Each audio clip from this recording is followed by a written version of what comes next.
نحمدہ ونصلی علی رسولہ الکریم اما بعد فاعوذ باللہ من الشیطان الرجیم بسم اللہ الرحمن الرحیم۔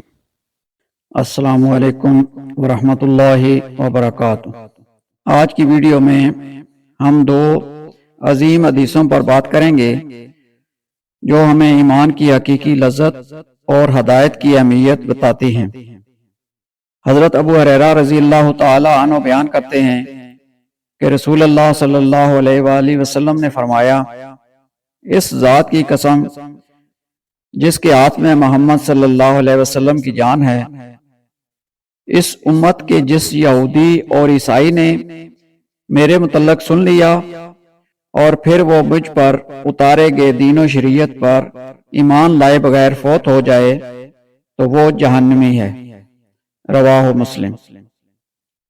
حضرت عباس بن عبد المطلب رضی اللہ تعالی عنہ بیان کرتے ہیں کہ رسول اللہ صلی اللہ علیہ وسلم نے فرمایا، جو شخص اللہ کے رب ہونے، اسلام کے دین ہونے اور محمد صلی اللہ علیہ وسلم کے رسول ہونے پر راضی ہو گیا، اس نے ایمان کی لذت کو پا لیا۔ رواہ مسلم۔ ان دونوں حدیثوں سے ہمیں یہ سیکھنے کو ملتا ہے کہ ایمان کی حقیقی لذت اور ہدایت کس طرح حاصل کی جا سکتی ہے۔ اس دعا کے ساتھ آج کی ویڈیو کا اختتام کرتے ہیں۔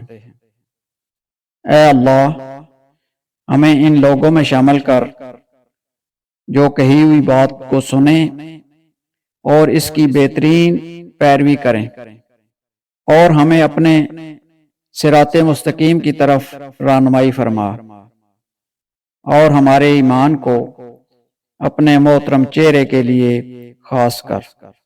آمین یا رب العالمین۔ والسلام علیکم ورحمۃ اللہ وبرکاتہ۔ وآخر دعوانا ان الحمد للہ رب العالمین۔